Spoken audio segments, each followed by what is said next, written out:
Iya, yang lagi bikin laporan kegiatan tadi pagi nih. Bisa kita mulai itu, Haji? Ya, silakan Pak Mangku. Ya. Bapak Ibu sareng sami, Om Swastiastu. Om Swastiastu. Rahajang sore semuanya. Semoga sehat selalu di hari Kamis niki. Jadwalnya maju sehari karena benjang takutnya sudah mulai pada sibuk semuanya untuk berlibur gitu ya. Jadi kebetulan tiang besok juga banyak kegiatan terkait juga dengan tahun baru niki dan Siwaratri juga gitu kan, ada beberapa kegiatan yang nggak bisa tinggalkan. Baik Bapak Ibu sareng sami, mari seperti biasa kita awali kegiatan siang kita hari niki dengan berdoa bersama.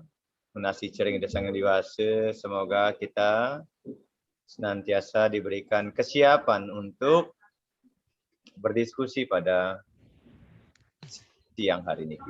Kawit ya.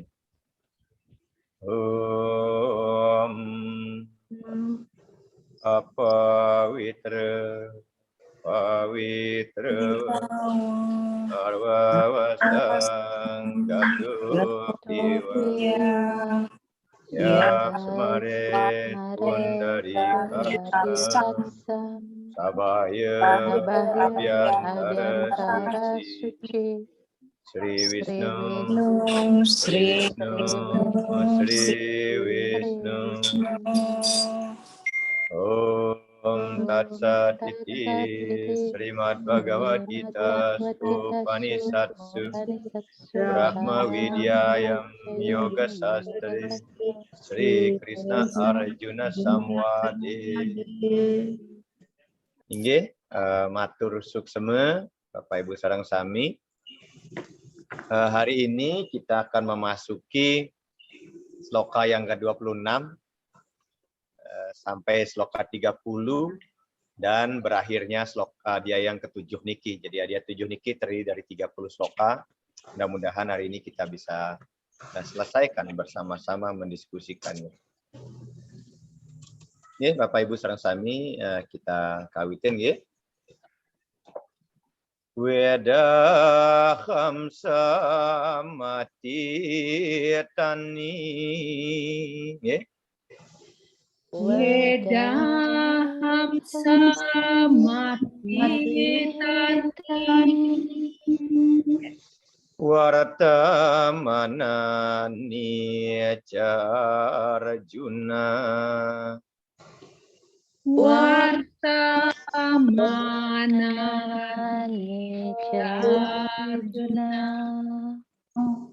Bawiyasyani cabutani Bawisyani cabutani Mamtu wedanakascana Mamtu wedanakascana Wedaham samatitani Wedaham samatitani Warata manani ca Arjuna Warta manani Arjuna Bawisyani cabutani Bawisyani cabutani Mamtu wedanakascana Mamtu wedanakascana. Aku mengetahui makhluk di masa lalu, di masa ini dan yang akan datang, wahai Arjuna.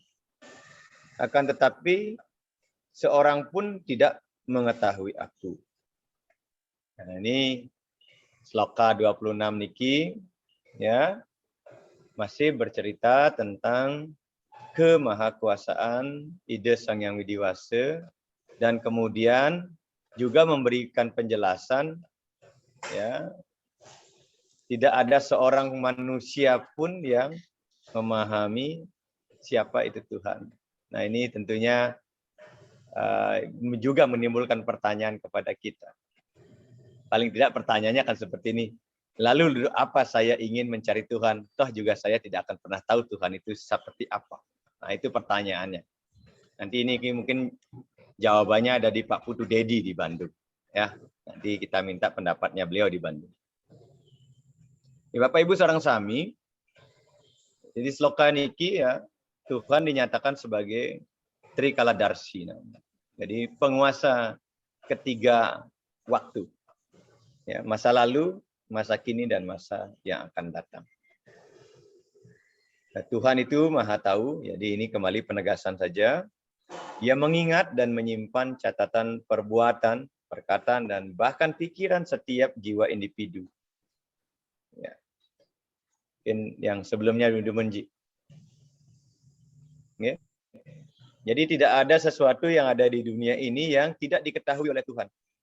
Ya, baik yang kelihatan maupun yang tersembunyi di dalam hati atau pikiran kita. Ya. Di seluruh kehidupan mereka yang terbatas, di seluruh kehidupan kita sebagai manusia yang terbatas ini. Jadi Tuhan ini merawat, memelihara catatan karma sancita kita, atau tumpukan karma kita, ya, sampai akhir hidup kita. Karena beliau adalah sebagai pengatur hukum karma. Dan dia, ya Tuhan itu akan memberikan keadilan kepada semuanya sesuai dengan apa yang dilakukan dalam kehidupannya. Jadi tidak ada karma sekecil apapun yang kita lakukan yang tidak dicatat, begitulah kira-kira, itulah bahasa awamnya, oleh Tuhan. Semuanya dicatat, disimpan rapi, dan itu akan dikembalikan kepada kita sebagai pembuat karma itu. Namun ya, dengan kecerdasan kita yang terbatas, ya kita tidak dapat mengenal Tuhan yang Maha Kuasa itu, baik kemuliaan, kemegahan, energi kausalnya, kualitas, dan jangkauannya yang tak terbatas, yang berada di luar pemahaman intelektual yang kita miliki yang tidak memadai ini. Ya, saya contohkan, ya ini ditegaskan, ternyata pernyataan sloka 26 ini ya, selaras dan sejalan dengan apa yang dituangkan di dalam Upanishad-Upanishad kita. Contohnya misalnya di dalam Mundaka Upanishad. Ya, mandala yang pertama, sutta yang pertama, mantram yang ke-9. Ya, di sana dikatakan yah sarwa jenana, ya yah sarwa jenah, sarwa widyasya jenana mayam tapah. Tuhan itu Maha Tahu dan serba tahu. Jadi pertapaannya terdiri dari pengetahuan. Jadi seluruh pengetahuan yang ada di dunia ini adalah pengetahuan Tuhan. Dan dia Maha Tahu dan serba tahu. Ini penegasan sloka 26. Di dalam kata Upanishad, ya, ada yang pertama, sutta yang kedua, mantram yang ke-9 juga mengatakan demikian. Ya. Naisa tarkena matira paneya. Jadi Tuhan berada di luar jangkauan logika intelektualitas kita sebagai manusia. Ya, jadi di luar jangkauan logika intelektual. Ini catatan penting ya. Kemudian di dalam Taittiriya Upanishad, ya, sutta yang ke mandala yang kedua, sutta yang ke-9, mantram yang pertama juga dikatakan yato wacho niwartante aprapya manasasaha. Pikiran dan kata-kata kita tidak dapat mencapai Tuhan. Ini juga akan menjadi pertanyaan, lalu apa gunanya kita fokus? Apa gunanya kita mengucap, menyebut-nyebut nama Tuhan? Kalau tidak ada pikiran dan kata-kata yang bisa mencapai Tuhan. Lalu apa gunanya kita berdoa, menyebut nama Tuhan, dan sebagainya. Nah, itu akan menjadi pertanyaan-pertanyaan kita kalau kita berpegang kepada sloka 26 ini, bahwa tak seorang pun yang mengenal Tuhan. Ya, tentu ini menjadi, waduh, kalau begitu ngapain ya kita beragama? Ngapain ya saya memuja Tuhan? Ngapain ya saya menyebut-nyebut namanya melalui japa dan lain sebagainya. Sementara di dalam teks ini dikatakan tidak ada satu pikiran, kata-kata, bahkan Tuhan itu di luar jangkauan logika intelektual kita. Ya. Nah, ini tentu menjadi pemikiran kita bersama-sama, pertanyaan kita bersama-sama. Selanjutnya, Ji. Kita biarkan dulu itu menjadi pertanyaan kita, nanti kita diskusikan. Jadi, hanya Tuhan yang tahu dirinya. Jadi hanya Tuhan yang tahu dirinya siapa. Namun, ini, tetapi beliau juga memberikan, ya, ini juga bermakna dua. Namun, jika dia menemukan jiwa yang memenuhi syarat atau kualifikasi, dia akan menganugerahkan warunugerahnya kepada jiwa yang beruntung itu. Dan kemudian dengan kecerdasan ilahi ketuhanan, jiwa ini akan mengenal Tuhan. Oleh karena itu, hanya dengan kasih Tuhan, atau hanya dengan kasih atau karunia Tuhan, seseorang dapat mengenal Tuhan. Nah, intelek material yang kita miliki, ya, ini tentu kapasitasnya terbatas. Karena kapasitasnya terbatas, tentu tidak akan mungkin kita mengenal sesuatu yang tak terbatas itu, yaitu Tuhan. Bapak Ibu sareng sami, ya, apa yang menjadi catatan saya terhadap sloka ini adalah bila mana kita memenuhi syarat itu. Berarti yang harus kita usahakan adalah bagaimana agar kita menjadi pribadi-pribadi yang memiliki kualifikasi untuk dapat menerima anugerah itu. Nah, ini yang harus kita persiapkan. Lalu bagaimana cara mempersiapkannya? Ya, apakah cukup hanya dengan berbuat baik? Ya. Apakah cukup dengan bersembahyang? Apakah cukup dengan berjapa? Apakah cukup hanya dengan meditasi? Nah, tentu kata cukup dengan ini atau dengan itu tidak akan pernah kemudian saya pribadi tidak akan pernah mengatakan, oh iya boleh seperti itu. Tapi paling tidak, hal-hal itulah yang kemudian yang akan mendorong kita untuk menuju kepadanya. Hal-hal kebaikan itu. Kan tidak tadi dikatakan bahwa beliau serba tahu. Ya, beliau bisa dan beliau menyimpan seluruh karma-karma manusia. Selalu, sekarang, dan yang akan datang. Dan itu disimpan dengan rapi, dengan teliti, dengan teratur. Dan itu akan dikembalikan. Ini juga berarti bahwa ketika kita melakukan kebajikan-kebajikan, dan itu tentu akan berimbas kepada karunia itu. Jadi kebajikan ini adalah laksana perahu bagi kita, sarana bagi kita untuk mendekatkan diri kita kepada karunia itu atau anugerah itu. Yang mendekatkan kita agar kita semakin dekat memiliki kelayakan kualifikasi untuk mengenal jati diri kita. Jadi kalau ada kata hanya Tuhan yang mengenal dirinya, itu juga berarti bahwa kita harus menyadari bahwa di dalam diri kita juga ada Tuhan yang sama. Jadi sehingga yang harus kita lakukan adalah bagaimana kemudian kita mengenali diri kita yang sejati itu. Ya, karena ketika kita sudah mengenali diri kita yang sejati itu, sesungguhnya di saat yang sama itulah kita sudah mengenal Tuhan itu sendiri. Kembali lagi saya tegaskan bahwa jangan kemudian berpikiran bahwa Tuhan itu ada di luar di sana, nan jauh di sana. Karena sejatinya Tuhan itu ada di dalam diri kita. Jadi ini yang sesungguhnya yang dimaksudkan oleh sloka 26 ini.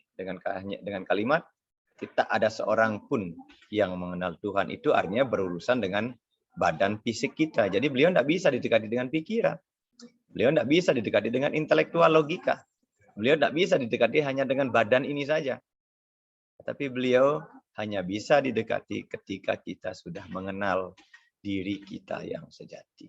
Karena diri kita yang sejati itulah sesungguhnya adalah Tuhan itu sendiri. Jadi PR kita sebenarnya itu. Sehingga Setiap karma-karma kebajikan yang kita lakukan oleh perkataan, pikiran, dan tindakan, sesungguhnya itu adalah merupakan jembatan, perahu, jalan bagi kita untuk mengenal diri kita lebih dalam, lebih jelas, lebih murni.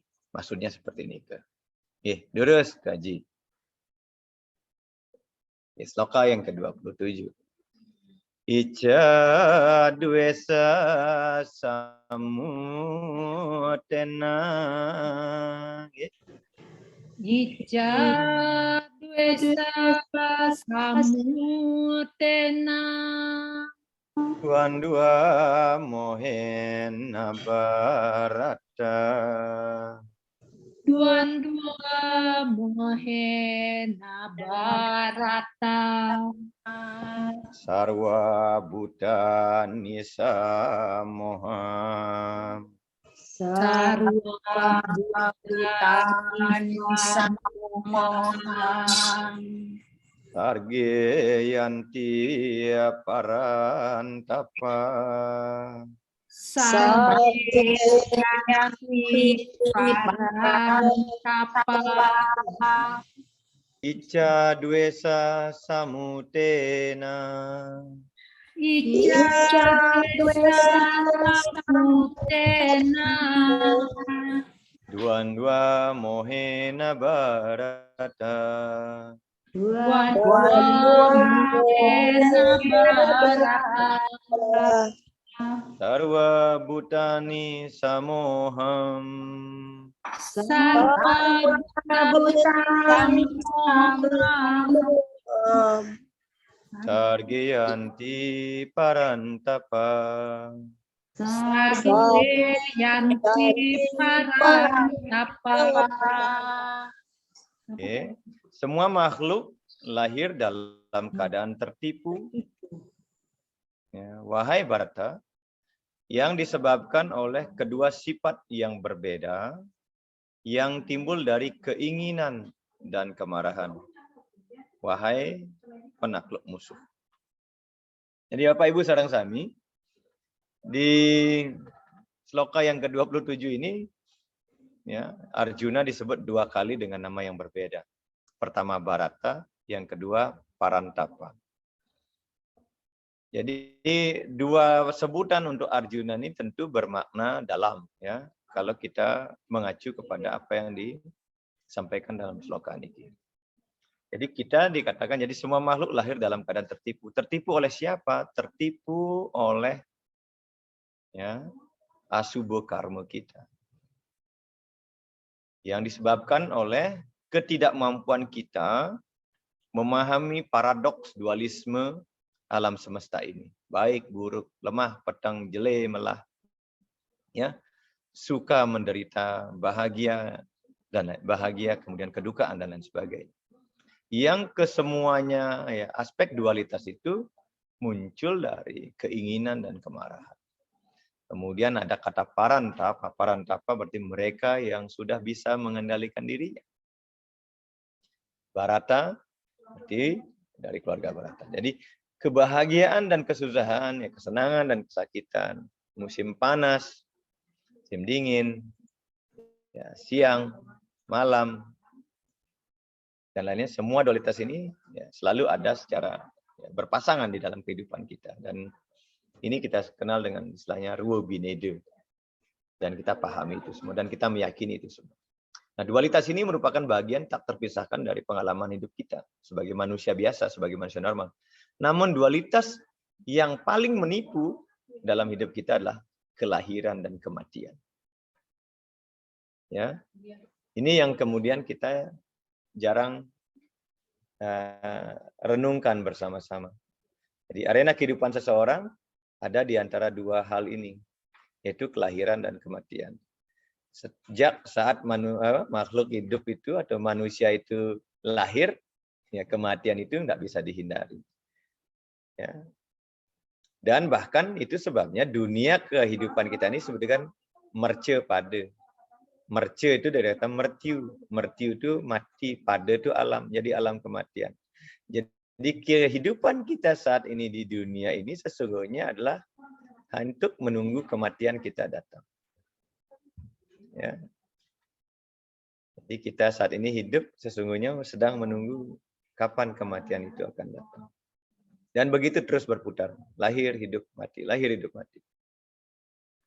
Nah, intelektualitas yang sifatnya material itu yang paling ya kita percaya bahwa kesenangan dunia ini akan memberikan kita kebahagiaan. Ini pemikiran sederhana kita ya. Kita barangkali beranggapan bahwa kesenangan duniawi itu akan mendatangkan kebahagiaan dan kepuasan.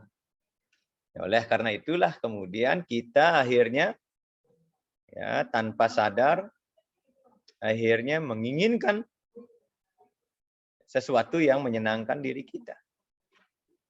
Dan kemudian di satu sisi kita membenci sesuatu yang tidak menyenangkan kita. Dan itu menjadi tabiat normal kita sebagai manusia.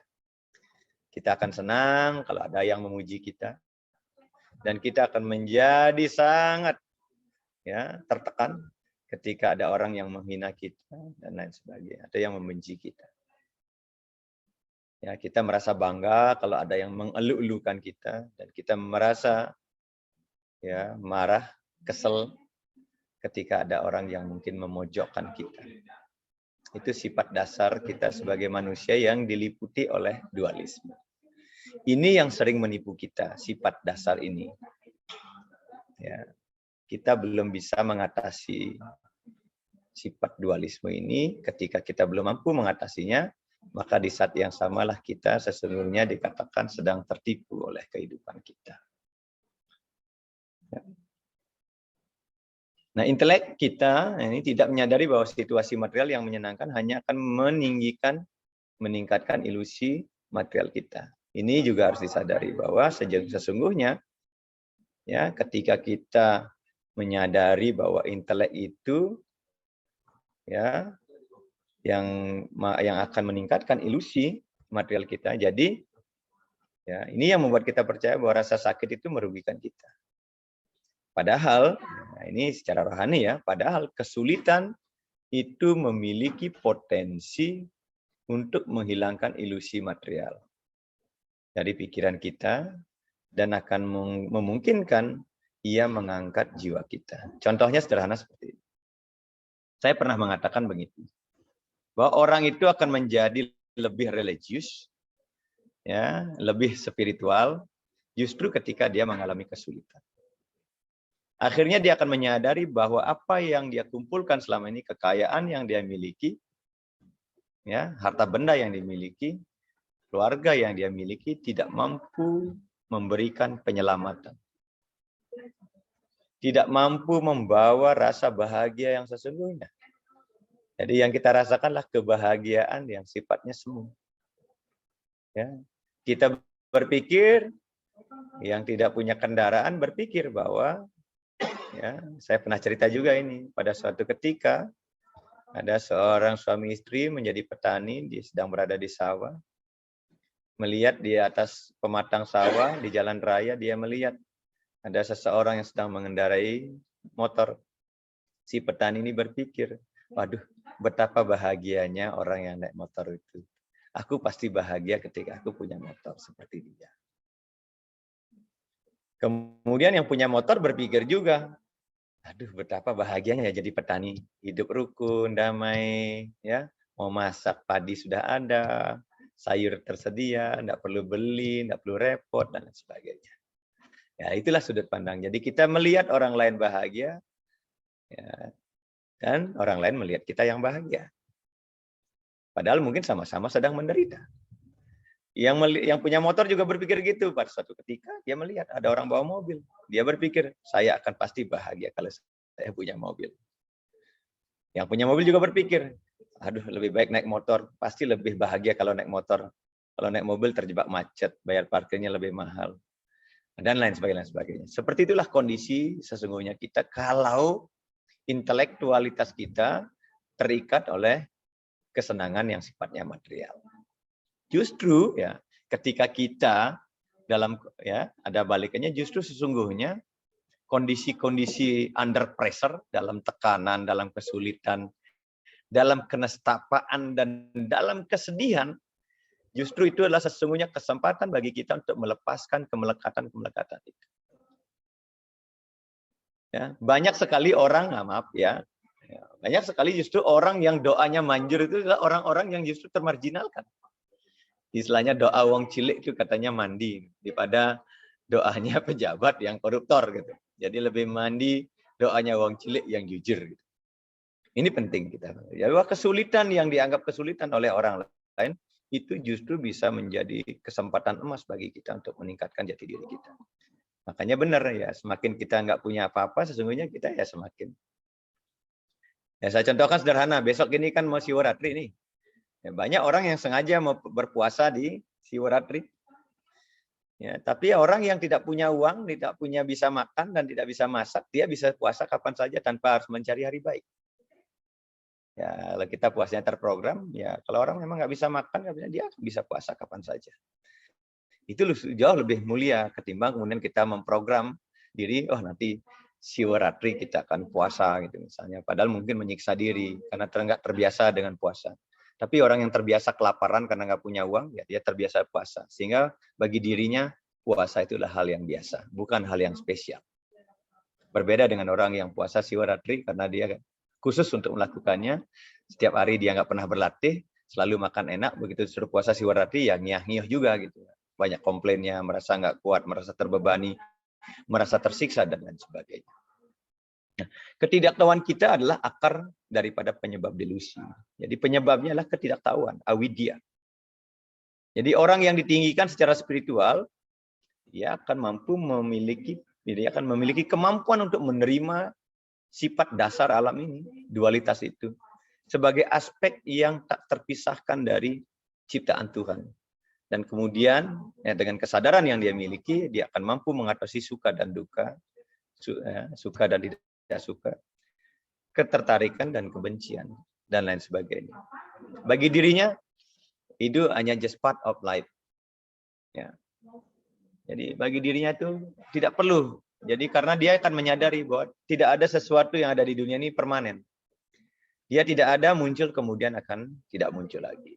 Jadi selalu begitu. Itu yang kalau Bapak Ibu renungkan, kesejatiannya seperti itu. Segala hal yang berkondisi di dunia ini tidak ada yang abadi. Dia tidak ada, dan kemudian kembali kepada tidak ada.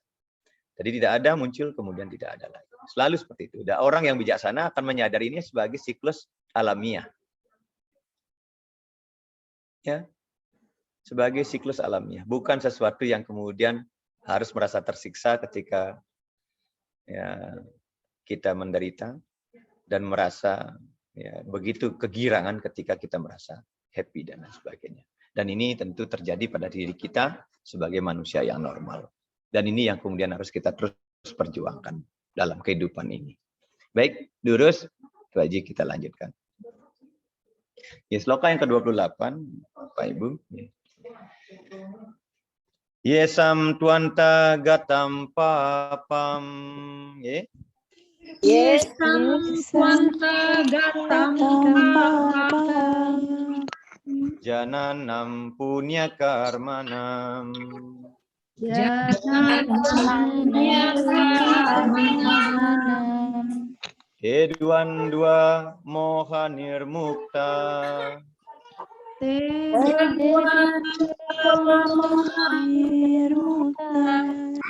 Bajante mam dradavrata.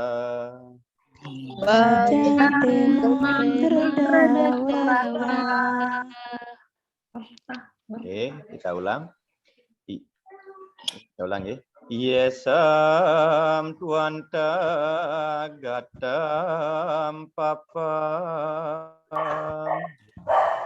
Yesam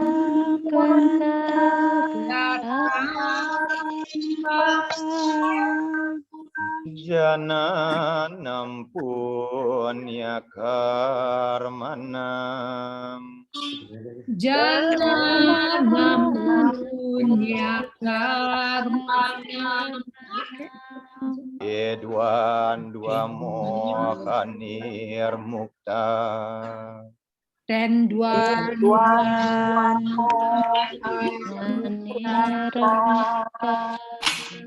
Bajante mam dradavrata. Bajang memang Dardabrata.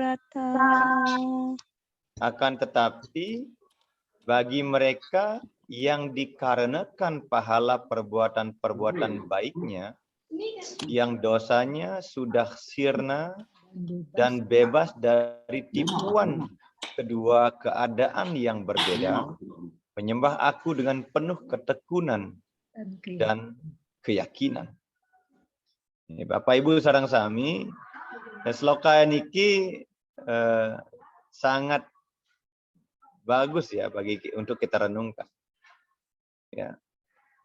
Jadi kalau kita mengacu ke sloka 26 tadi, kalau kita bandingkan dengan sloka 28 ini terjawab sudah. Ya. Jadi bahwa karma baik dan karma buruk itu selalu akan berpulang kepada kita. Ya. Dalam hal ini kemudian Sri Krishna memberikan penjelasan bahwa jiwa-jiwa yang telah membebaskan pikiran mereka dari dualitas, kebencian, dan keinginan akan memuja Tuhan dengan tekad yang tak tergoyahkan. Jadi artinya apa? Bahwa ketika kita memiliki ya cukup karma-karma kebaikan, karma-karma kebajikan, dan dorongan dari karma-karma kebaikan ini akan mengantarkan kita untuk mengenal Tuhan, mengenal jati diri kita, maka di saat yang sama kita akan memiliki kekuatan tekad untuk lebih fokus, lebih disiplin untuk melakukan pemujaan kepada Tuhan.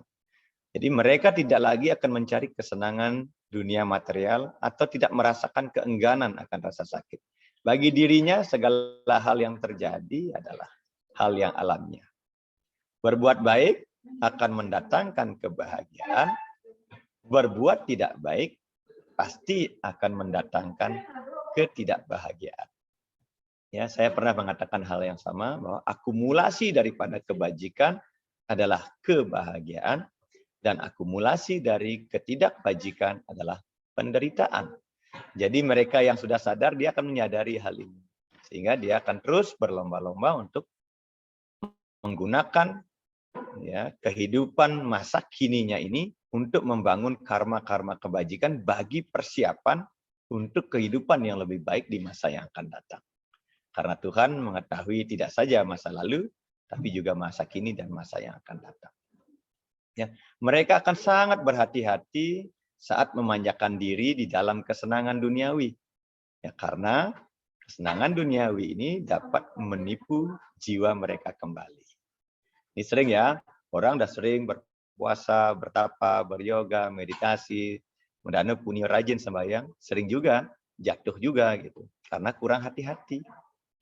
Justru muncul kesombongan karena bisa mendana punya banyak. Menjadi sombong karena sudah menjadi panitia feodalan sukses.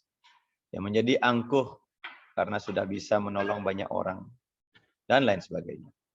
Nah di dalam ya hadiah yang kedua, sloka 69, kita sudah pernah membahasnya juga bahwa apa yang orang bodoh anggap sebagai malam, maka orang bijak menganggapnya sebagai siang. Hal ini juga bermakna demikian. Jadi bagi orang-orang yang tidak paham, dia akan menganggap ya hal itu sebagai sesuatu yang tidak menguntungkan.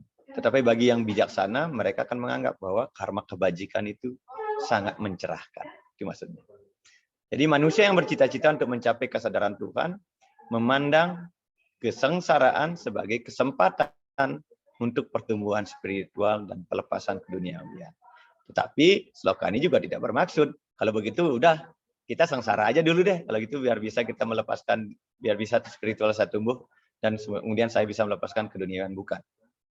Jadi yang di sini dimasukkan itu adalah bagaimana kemudian kita ini bahwa kesengsaraan yang kita lakukan itu memang penyebabnya ada gitu. Nah, inilah yang kita harus sadari bahwa penyebab kesengsaraan kita itu karena kita sudah sadar bahwa itu yang menyebabkan kita sengsara, ya, maka setelah itu kemudian kita tidak akan mengulangi hal itu lagi gitu maksudnya. Jadi kesengsaraan, jadi sering sekali hukuman itu bukan karena kebencian orang menghukum kita, Tetapi hukuman itu justru adalah cambuk bagi kita untuk sadar bahwa itu salah. Kemudian kita berbenah terhadap apa yang telah membuat kita menderita. Itu maksudnya seperti itu. Jadi sloka ini harus dimaknai demikian. Sehingga kita bisa memiliki pemahaman bahwa yang dimaksudkan dengan memandang kesengsaraan sebagai kesempatan pertumbuhan spiritual dan pelepasan kehidupan adalah seperti itu. Ya. Yang kira demikian.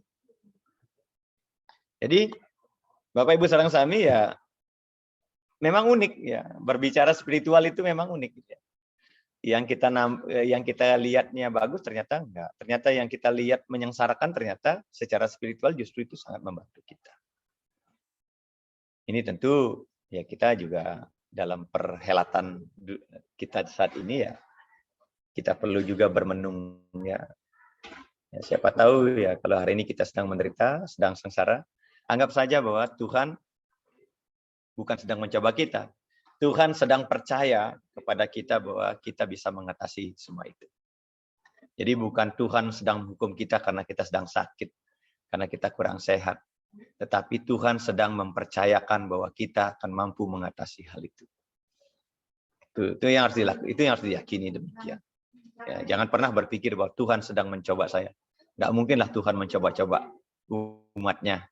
Ya, orang Tuhan Maha Sempurna kok mencoba umatnya. Tapi segala hal yang terjadi pada diri kita, sesungguhnya karena Tuhan percaya bahwa kita akan bisa melewati ini semua dengan penuh kesadaran. Yang kira Nike yang harus direnungkan. Ya, Durus, Raji. Ya, sloka yang ke-29. Jara marana moksaya. Jara marana moksaya. Mam asritya yatanti. Mam asritya yatanti. De Brahmata Dwidu Kresna. De Brahmata Dwidu Kresna. Adyat mam karma cakila. Adyat mam karma cakila. Pikir aja ikut. Jara marana moksaya. Jara marana moksaya. Mam asritya yatanti. Mam asritya yatanti. De Brahmata Dwidu Kresna. De Brahmata Dwidu Kresna. Adyat mam karma cakilam. Adyat mam karma cakilam. Okay. Mereka yang berlindung kepadaku, ya, mereka berjuang untuk kebebasan dari umur tua dan kematian. Mereka mengetahui Tuhan atau Brahman, kebenaran yang menjadi dasar dari jiwa atau adhyatma, dan segala mengenai karma atau segala tindakan dan reaksi. Jadi ketika ya kita mengatakan ya, sedang berlindung kepada Tuhan, sesungguhnya orang yang sudah dikatakan berlindung kepada Tuhan, sesungguhnya adalah pribadi-pribadi yang sudah mengetahui ya Tuhan, sudah mengetahui yang menjadi dasar daripada hidupnya adalah Atman itu sendiri atau Adhyatma, dan yang menjadikan dirinya apa adalah apa yang mereka lakukan atau tindakan-tindakan. Jadi kesadaran ini ada secara paralel, sadar akan adanya Tuhan, sadar akan adanya Atman, dan sadar akan reaksi dari karma-karma yang kita lakukan. Jadi tiga serada ini saya kira sejalan dengan konsepsi Pancasrada yang kita yakini, ya, percaya dengan Tuhan, percaya dengan Atma, percaya dengan karma pala. Nah, ketiga kepercayaan inilah yang kemudian menyebabkan kepercayaan yang keempat. Ya, berarti karena ada hukum karma pala, berarti kita akan percaya dengan hukum punarbau. Dan karena kita mengenal Tuhan, dan karena kita mengenal diri kita, mengenal Sang Yang Atma, melalui pengenalan itu, pengetahuan kita tentang Tuhan, pengetahuan kita tentang Atman, maka akan membuat karma-karma kita adalah karma-karma kebajikan. Dalam rangka apa? Dalam rangka agar kita tidak terikat oleh punarbau. Ketika kita sudah tidak terikat oleh punarbau, sesungguhnya di saat itulah kita akan bisa mencapai pembebasan atau moksha. Jadi sesungguhnya kelima serada ini saling berkaitan. Tidak ada yang bisa berdiri sendiri. Ya, bagaimana caranya mencapai moksha? Itu kan pertanyaannya. Ken caranya moksha. Makanya ya kita harus mengenal ide Sang Yang Dewasa. Kita harus tidak hanya yakin ya, yakin dan mengenal Tuhan, yakin dan mengenal diri kita, itu Sang Yang Atma, ya, meyakini konsekuensi logis dari hukum karma pala, karena ketiga-tiganya akan menyebabkan apakah kita punarbawa atau tidak punarbawa. Itu. Sehingga ketika kita tidak punarbawa, ya kita akan moksha. Ketika kita masih ada karma buruknya, ya kita akan punarbawa. Berarti kita tidak akan bisa mencapai moksha itu. Jadi kelima serada ini nggak bisa berdiri sendiri. Dia menjadi satu kesatuan yang saling keterkaitan. Nah, Sri Krishna menyebutkan ya di dalam sloka yang ke-26 tadi, bahwa tidak seorang pun dapat mengenal Tuhan dengan kekuatan kecerdasan mereka sendiri atau kecerdasan intelektualnya. Ini ini pertanyaan kita kan? Ya. Gimana caranya mengenal Tuhan? Orang tidak ada yang kecerdasan intelektual itu nggak bisa dipakai sebagai ya alat ukur untuk mengetahui Tuhan. Ya, namun di dalam sloka ini, di sloka 29 ini, ya dikatakan bahwa Tuhan dapat dikenal hanya karena anugerahnya. Jadi karena lewat anugerah itu. Nah, anugerah ini tidak serta-merta diberikan. Bagaimana caranya agar anugerah ini bisa kita dapatkan? Ya, yang harus dilakukan apa? Kita harus berserah diri. Kita harus berlindung. Itu maksudnya. Bagaimana caranya berserah diri dan berlindung kepada Tuhan? Ya kita percayakan diri kita seutuhnya, sepenuhnya kepada Tuhan ini. Seperti saya katakan, kita pernah bahas berulang. Seperti seorang anak yang mempercayakan keselamatan hidupnya pada gendongan ibunya. Ya kita harus percaya bahwa ibu kita akan melindungi kita. Kita harus percaya bahwa dunia ini akan memberikan perlindungan kepada kita. Kita harus percaya bahwa hukum karma kebajikan itu akan melindungi kita. Kita harus percaya bahwa dharma yang kita lakukan akan melindungi kita. Makanya ada sloka dharma raksati raksita. Ya, mereka yang berpegang teguh kepada dharma akan dilindungi oleh dharma itu sendiri. Dan demikian juga sebaliknya. Nah, ini harus kita yakini. Nah, apakah saat ini kita sudah berlindung pada dharma kita? Apa belum? Ya, kalau belum berarti kita harus kembali ya, berpegang kepada dharma itu. Kembali sepenuhnya menyerahkan diri kita, meyakinkan diri kita seyakin-yakinnya bahwa saya sedang berlindung kepada Tuhan. Ya, tidak saja bersaksi tapi berlindung. Ya. Kata Upanishad, ya, di dalam kata Upanishad, mandala yang pertama, sutta yang kedua, mantram yang ke-23 mengatakan demikian. Naya mahatma prawacanena labyo na medaya na bahuna krutena yame wawaisa. Vrenute tena labya satyasya atma vivrenute tanum swam. Tuhan tidak dapat diketahui melalui wacana spiritual. Ya, seperti hari ini kita diskusi rohanian seperti ini, ya, tidak cukup bagi kita untuk mengetahui Tuhan. Tetapi kita akan memiliki pengetahuan untuk cara mengenal Tuhan. Memiliki pengetahuan. Ya, tapi tidak cukup bagi kita untuk dapat mengenal Tuhan. Atau intelektual, atau sekedar mendengar berbagai jenis ajaran. Apalagi hanya sekedar mendengarkan Dharma Wacana 15 menit setiap purnama tilam di pura. Tidak cukup. Ya, tetapi kata-kata Upanishad hanya ketika dia melimpahkan anugerahnya kepada seseorang, barulah jiwa yang beruntung itu mengenalnya. Ya, ini sejalan dengan 2 hari lagi kita merayakan Hari Suci Shivaratri. Ya, kita harus bisa menjadi lubdake-lubdake di zaman modern ini. Bagaimana caranya lubdake mendapatkan anugerah Dewa Siwa? Ya, seperti itulah semestinya kita bisa melakukannya. Jadi contohnya sudah ada. Seperti lubdake. Dia walaupun orang yang paling berdosa, ya, tetapi mendapatkan anugerah Tuhan. Dengan serada baktinya yang dia lakukan, dengan sadhana, dengan disiplin yang dia lakukan. Dia mendapatkan keberuntungan. Dari karma yang dia lakukan, dari anugerah Tuhan. Ya, di dalam Vedanta dikatakan demikian. Ekasmin wijnate sarwam idam wijnatam bawati. Jika Anda mengenal Tuhan, Anda akan mengetahui segalanya. Apa makna kata Vedanta ini? Ya, yang diungkapkan dalam Vedanta adalah Atma Jenana, Brahma Jenana. Dan ini bolak-balik. Ketika kita sudah mengenal diri kita seutuhnya, diri kita yang sejati, Atma Jenana, maka di saat yang sama kita akan mengenal Brahma Jenana itu. Tuhan itu sendiri. Dan sebaliknya.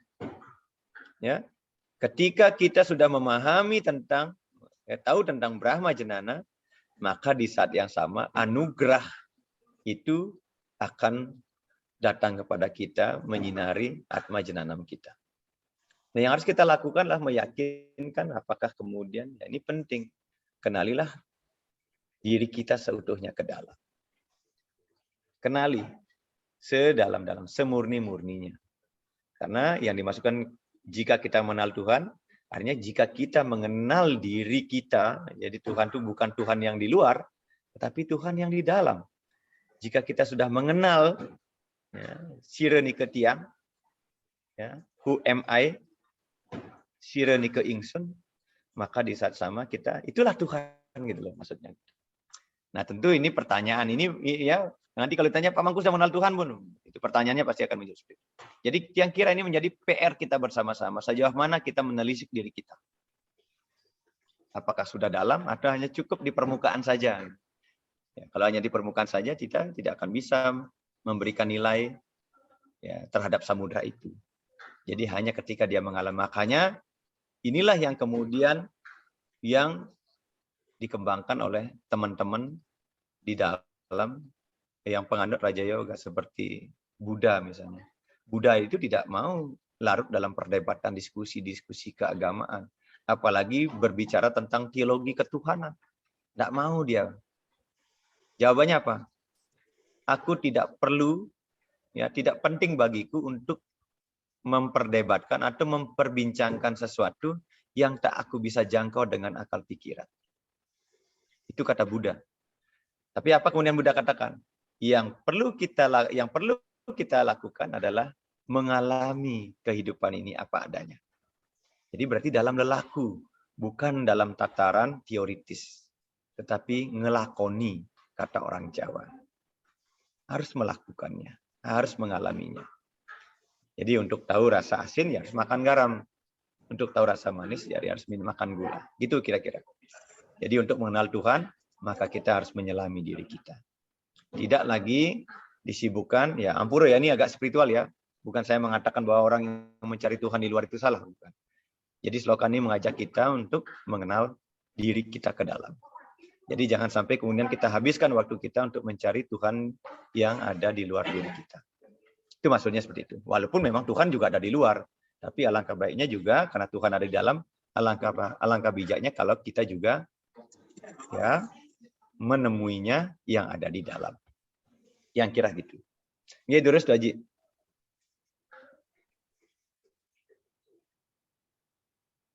Ya, sloka 30.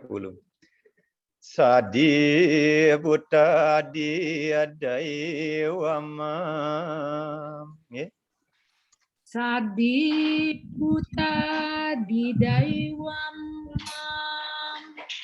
Sadi ayatnyam caya widu. Sadi yatna widu. Prayana kalya piya jamam. Ayana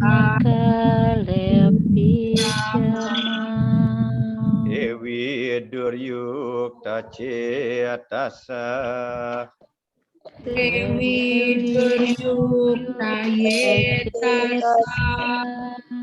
Tadi buta di daiwama. Buddhi Daiwama Tadi anyam caye widu.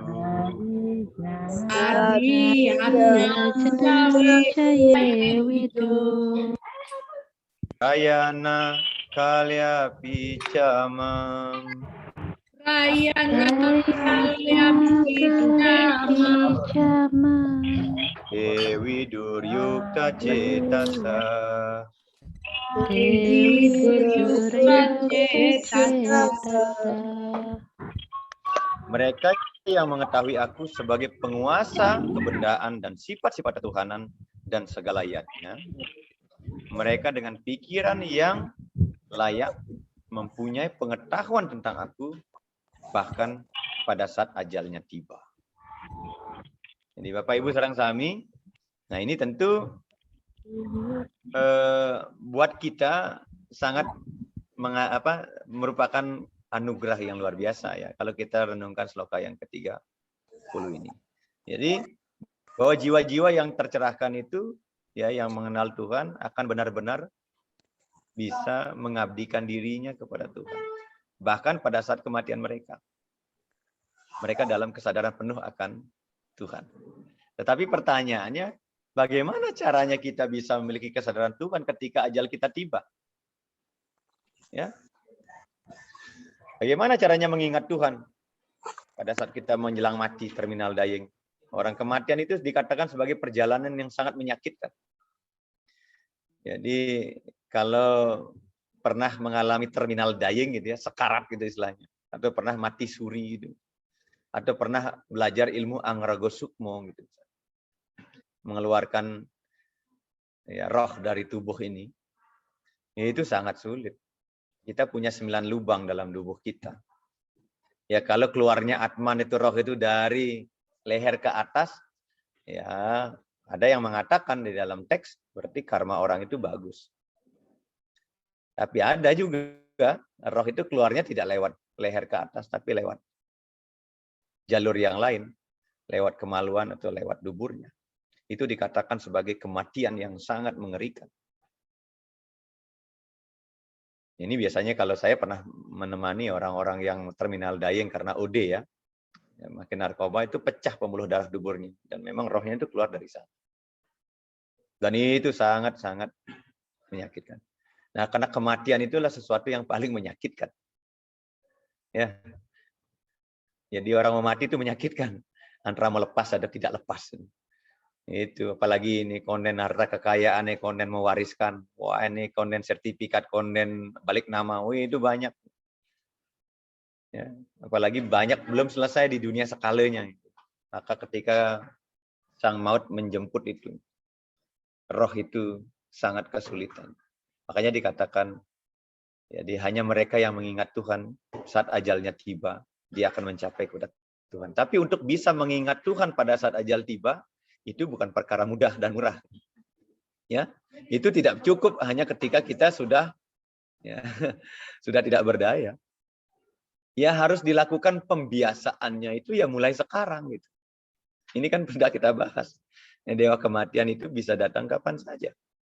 Ya artinya kita harus memiliki kesiapan untuk menjemput kematian. Jadi istilahnya say welcome to the ucapkan selamat datang kematian.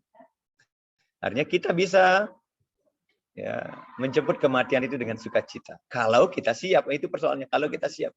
Tapi kan banyak orang nggak siap mati. Orang doanya aja nggak selalu setiap ulang tahun panjang umurnya. Padahal sudah tua gitu. Ya, selalu dalam doa kita selalu berdoa apa? Om dirgayur astu tatastus fahe. Tuhan semoga panjang umur. Om ayu wardi asu wardi. Ya. Jadi selalu berdoa, tapi kita jarang berdoa begini. Om Wayur Anilam Amertam Atedam Basmantam Sariram gitu. Kita jarang berdoa seperti itu. Ya Tuhan, ya, Om Wayur Anilam. Wayur itu nafas terakhir. Om Wayur Anilam Amertam. Ya Tuhan, tatkala nafas terakhirku yang memberikanku hidup ini, Anilam Amertam. Atedam Basmantam. Atedam itu kemudian hilang. Basmantam Sariram. Dan tubuhku kemudian mengalami penghancuran menjadi abu. Basmantam Sariram. Kratos Semara, Klibis Semara. Tuhan tolong ingatkan agar aku selalu ingat terhadap karma-karma kebaikanku. Dan agar aku selalu ingat terhadap dosa-dosaku. Ini yang kita bawa ke hadapan Tuhan. Ini matro pengentas. Gitu. Jadi maksudnya sering-sering doa ini. Gitu. Ngentas diri dari sekarang. Jangan diartikan pengentas itu nanti setelah mati. Gitu. Ya, hari ini kita perlu juga mengentas diri kita. Mengentaskan diri kita dari hal-hal yang tidak baik. Ya baca doa itu. Ingat terus bahwa kematian itu mengintai kita. Kapan saja. Dengan doa tadi. Om Wayur Anilam Amertam Atedam Basmantam Sariram. Nah, ini penting. Jadi karena kematian itu sangat menyakitkan. Yang pernah mati ya. Yang pernah mengalami proses kematian. Jadi yang mungkin belum merasakan, tapi yang sudah pernah mengalami pasti akan merasakan seperti apa kematian itu. Jadi makhluk-makhluk yang tercerahkan, yang telah mencapai pengetahuan sejati selalu dipenuhi dan ingat kepada Tuhan. Pikiran dan kecerdasan mereka semuanya berserah diri dan terikat hanya kepada Tuhan. Jadi kalau kita sudah memiliki pengetahuan itu, kita paham, termasuknya ini loh yang dimaksudkan oleh sastra itu. Ini loh yang dimaksudkan. Jadi saya harus mengenal diri saya, harus percaya. Tidak hanya sekedar yakin, enggak. Yakin kepada Tuhan, yakin adanya Atman, yakin adanya Karma Pala, yakin adanya Punarbawa, yakin adanya Moksha. Jadi cukup tidak hanya yakin, ya, tapi juga benar-benar menelisiknya gitu, benar-benar melakoninya. Jadi tidak dalam tataran verbal. Itu maksudnya. Nah, dengan demikian tubuh mereka ini berada di luar kesenangan dan kesakitan. Ya. Bahkan pada saat kematian, dia happy. Jiwa mereka benar-benar terputus dari ratapan dan keinginan pada tingkat material karena tidak lagi berada dalam kesadaran jasmani. Jadi orang-orang yang sudah cerah, ya, makanya kadang-kadang ya kita sering sekali melihat orang-orang yang sudah cerah itu kayak orang bodoh gitu loh, kayak orang gendeng, itu Haji Dewa. Kan sering gitu, nih nak bodoh nih. Kita sering melihat orang itu seperti orang gendeng. Padahal mereka itu memang sudah bagi dirinya mau panas kayak mau dingin kayak mau pakai baju, mau nggak pakai baju ya baginya so far ya fine-fine aja gitu. Kita kan belum bisa begitu. Belum mampu gitu. Jadi para sadhu, para yogi itu mereka seperti itu. Ya. Jadi kalau kita melihat di tayangan televisi itu, ya sadhu-sadhu yang benar sadhu ya, bukan sadhu yang asal-asalan. Jadi mereka sudah bagi dirinya antara pakai baju dan tidak pakai baju sama aja. Dan seperti itu. Nah, apa kata kuncinya? Kata kuncinya ya, saudara. Sariram Sadana. Jadi menggunakan tubuh ini, menggunakan hidup ini dengan penuh disiplin, penuh dedikasi di dalam Dharma, di jalan Dharma. Kata kuncinya hanya itu. Bagaimana caranya kita mengenal Tuhan, mengenal diri kita, memahami hakikat karma pala, memahami konsep punarbawa, dan bagaimana caranya jalan agar mencapai moksha. Kata kuncinya jadi Sariram Sadana. Gunakan kesempatan hidup kita saat ini untuk sebagai disiplin dalam Dharma. Disiplin di dalam kebajikan. Makanya saya pernah berkata, ketika kita mampu berbuat kebajikan sekali saja, dan itu mendatangkan kebahagiaan pada diri kita, jangan pernah untuk tidak meneruskannya. Ya, ketika kita mampu melakukan kebajikan sekali saja, dan itu membuat kita bahagia, jangan pernah berhenti untuk tidak melakukannya. Dan sebaliknya, ketika sekali saja kita dapat berbuat ketidakbajikan, dan itu membuat diri kita menderita, maka perbuatan yang seperti itu tidak layak kita lanjutkan, tidak layak kita teruskan. Saya kira renungan itu sangat dalam sekali. Saya ambil dari Dhammapada ya, teks sucinya agama Buddha. Nggih, tiang kira niku durus lagi. Mungkin 2 slide lagi. Ya, Bapak Ibu, berakhir sudah hadiah yang ketiga, yang ketujuh niki. Ya, bolehlah kita tutup dulu ya sloka hadiah 7 niki dengan bersama-sama nggih, berdoa nggih. Om Tat Sat Iti Srimad Bhagavad Gita Upanishadsu Brahma Vidyayam Yoga Sastre Sri Krishna Arjuna Samwade Janana Vijnana Yogo Nama Saptamu Adhyaya. Jadi kita sudah menyelesaikan hadiah yang ketujuh niki. Terima kasih kepada Desa Yang Dewasa, kepada leluhur, ide betari semua, dan kita semuanya sudah diberikan kesempatan untuk membaca, untuk belajar, untuk memahami, dan untuk mengalami bersama hadiah 7 niki. Ya, ada dua slide lagi, terus. Nah, ini renungan kita menjelang Siwaratri besok. Jadi saya ini renungan lama, ya. Ini penting ya. Jadi untuk memahami apa yang kita bicarakan tadi 5 sloka tadi, jadi kesabaran akan membantu kita menjadi fokus. Ketabahan akan menambah keteguhan. Ketenangan akan membuat kita hening, ya. Dan dalam hening semua hal akan nampak jelas. Jadi untuk bisa mencapai keheningan, tentu kita tidak langsung bisa serta-merta mencapai keheningan. Kita harus menjadi orang dididik, harus menjadi orang yang sabar. Ya, dengan kesabaran ini kita bisa fokus, sariram sadanam. Kemudian dengan kita fokus, ya kita akan menjadi orang yang tabah. Apapun yang terjadi, ya terjadilah. Ya. Ketabahan ini tentu akan membuat kita semakin kuat, semakin kokoh, dan semakin teguh. Ya. Keteguhan inilah yang kemudian membuat kita bisa hadir menjadi orang yang tenang. Di dalam ketenanganlah keheningan itu berada. Seseorang yang maju secara spiritual, ya, akan mulai menikmati keheningan yang lebih dalam. Apakah dia sedang bekerja atau tidak? Ya, bisa jadi sementara tangannya berada di masyarakat, namun ia tetap membuat kepalanya sejuk dalam kesendirian. Jadi Siwaratri itu seperti itu. Jadi bolehlah kita sedang bekerja dengan tangan kita, dengan fisik kita, tetapi bagaimana kemudian tetap menjaga, menjamin agar kepala kita, hati kita, batin kita, pikiran kita sejuk dalam kesendiriannya. Dalam artian kesendirian dalam keheningan. Ya, tiang kira niki Mutiara Dharma yang bisa sampaikan niki sebenarnya renungan lama tahun 2013 yang unggah kembali. Mungkin satu slide lagi renungan kita untuk Siwaratri. Ya, dalam Siwaratri ini ya, walau sebuah ruangan gelap gulita selama ribuan tahun, namun dengan satu pantikan cahaya, saat itu kegelapan akan sirna. Demikian pula ya, pantikan cahaya kesadaran diri sejati akan mampu menerangi hidup kita yang terkelam sekalipun. Ya, Bapak Ibu sareng sami, melalui kesempatan ini saya menyampaikan selamat Hari Suci Siwaratri tanggal 1 Januari 2022 dan selamat tahun baru. Semoga di awal tahun ini diawali dengan Siwaratri, kita bisa ya sedikit demi sedikit melalui anugerah Bathara Siwa melenyapkan petang pitu.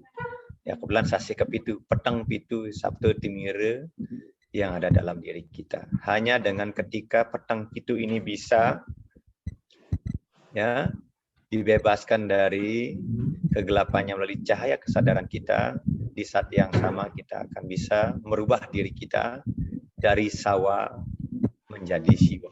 Ya. From sawam to siwam. Dari sawa itu artinya badan fisik, badan wadak, menjadi siwa atau menjadi orang yang tersucikan. Yang kira demikian yang dapat sampaikan. Semoga renungan ini, diskusi kita pada hari ini mendatangkan manfaat pencerahan bagi kita semua. Matur suksema, Om Santi Om. Nggih, durus walian titiang tuh Haji. Oke, suksma pemangku. Tidak terasa sudah selesai di 7. Terima kasih sudah memberikan pencerahan juga pemangku dengan soal-soal yang sangat indah, mantra-mantra dan doa-doa yang sangat indah. Izin Bapak Ibu jangan lupa untuk mengisi absen di kolom chat. Nanti saya akan rekap kembali. PR saya masih ada di 567, nanti saya akan berikan sekaligus sertifikatnya. Ya, suksma, silakan Bapak Ibu yang ingin bertanya, waktu dan tempat persilakan.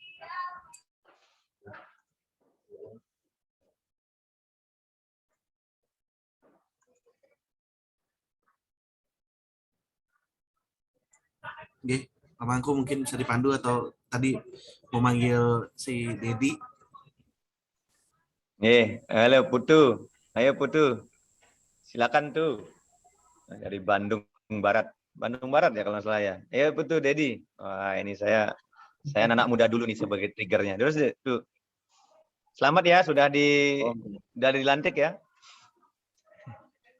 Swastiastu. Belum nih Mangku. akan dilantik. Siap. Ini sangat menarik sekali ya tadi yang disampaikan oleh Jero Mangku, yang dari awal sampai akhir yang menyimak. Namun dari apa yang telah yang tangkap itu memang benar ya, Pancasrada itu memang itu yang harus kita yakini kan seperti itu ya Jero Mangku. Artinya sedikit apapun perbuatan yang kita lakukan, ya itu yang akan kita terima. Baik itu sancita, prarabdha, dan kriyamana. Masa lampau, hari ini, dan yang akan datang. Tentu itu akan mempengaruhi kita, atman kita untuk menjadi reinkarnasi atau purnarbawa. Tadi menarik sekali yang dikatakan oleh Mangku bahwa bahkan dalam kematian pun bagaimana kita mengingat Tuhan. Jadi seolah-olah dalam hidup ini kita harus lakukanlah seolah-olah esok kita akan meninggal, kan seperti itu ya.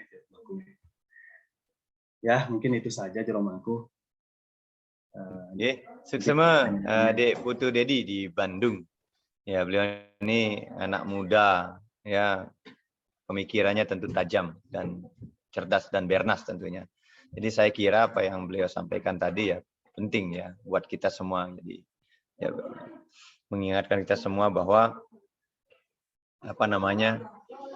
jadi menyitir kata-kata Buddha. Jadi berbuatlah baik hari ini dan berpikir besok engkau akan mati. Jadi saya kira itu menjadi catatan penting buat saya pribadi dan buat kita semuanya. Terus Tuan Haji Dewa Putra, beliau sudah senyum-senyum dari tadi. Terus Tuan Haji.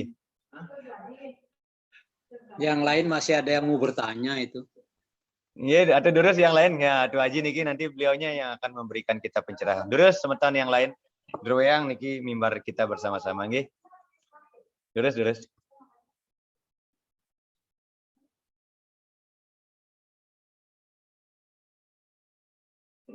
Tan Wentan Ji, terus Ji.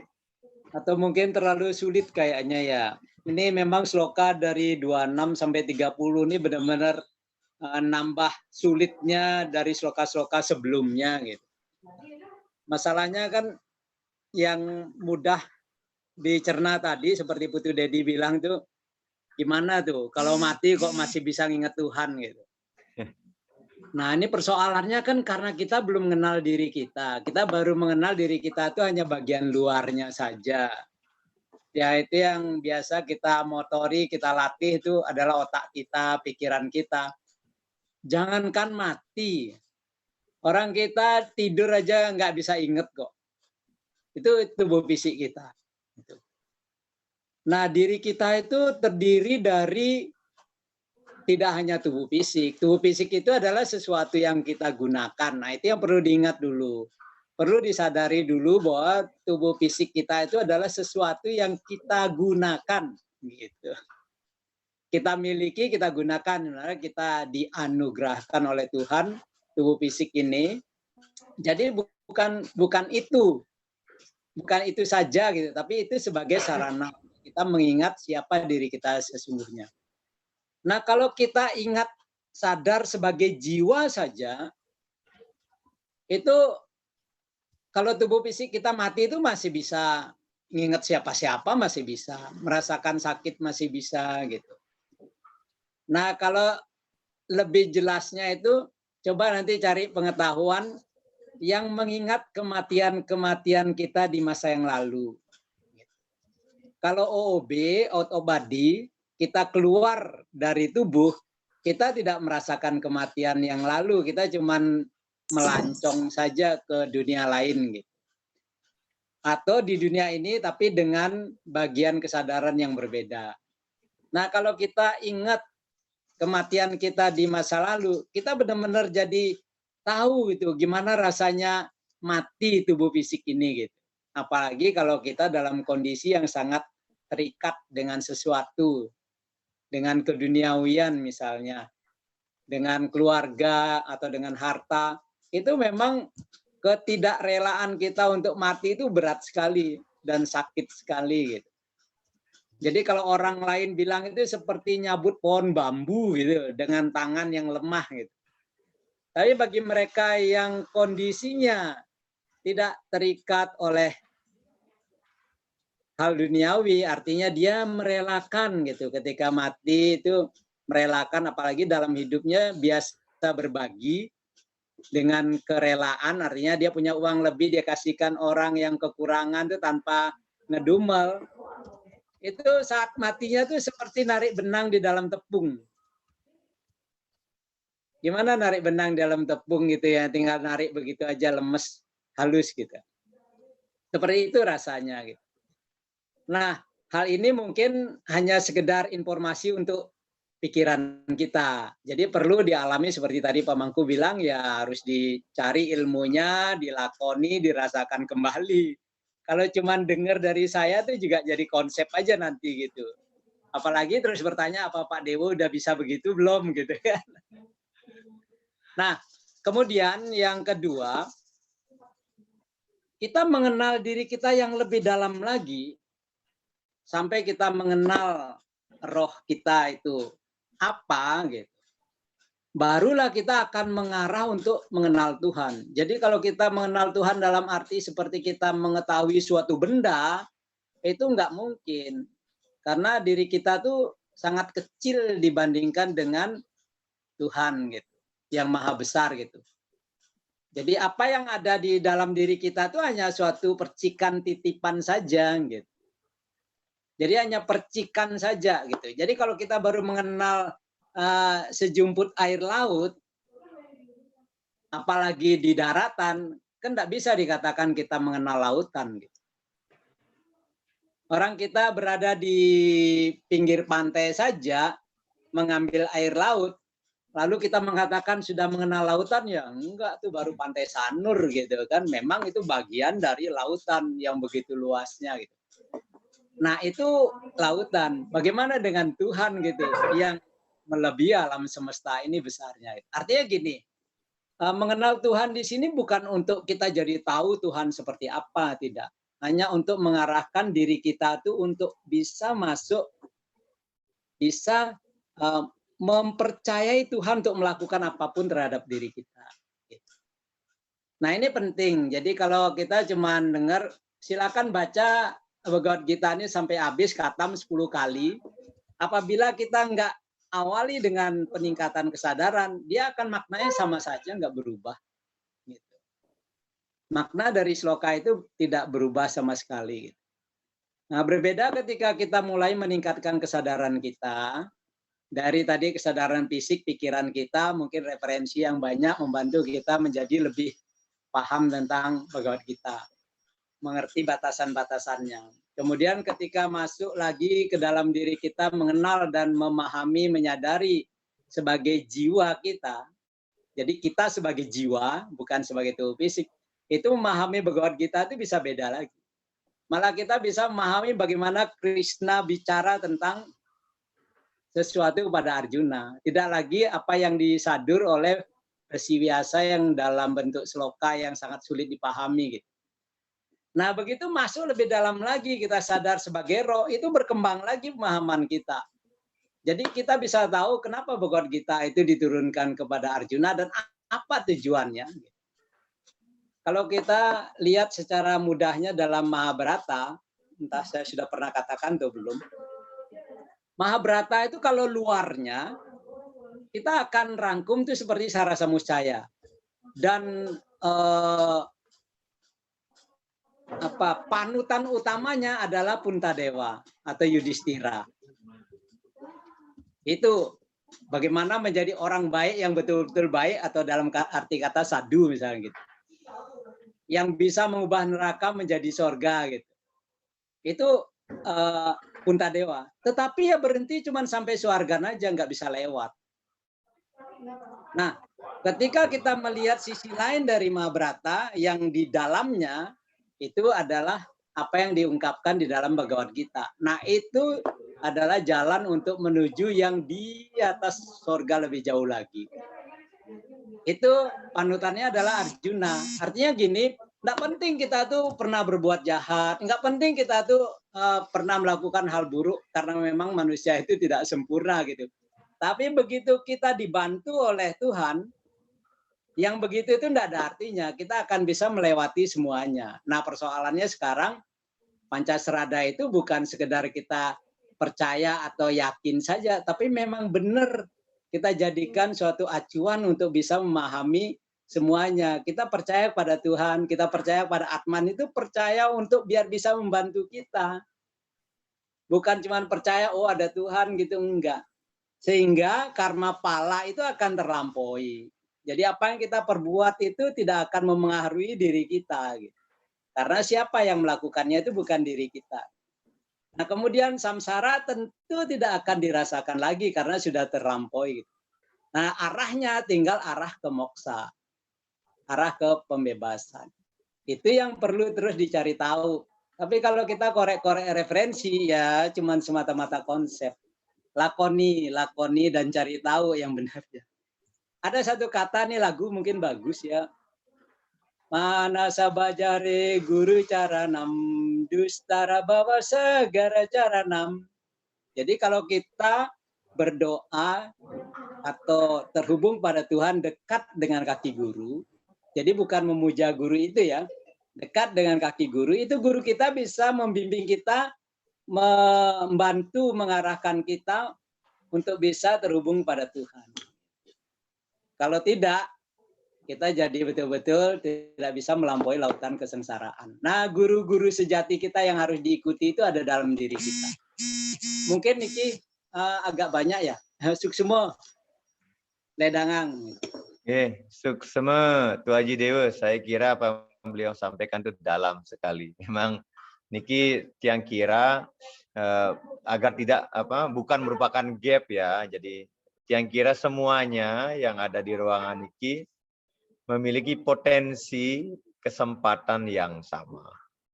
Tinggal apakah kita mau mengambil kesempatan itu atau tidak.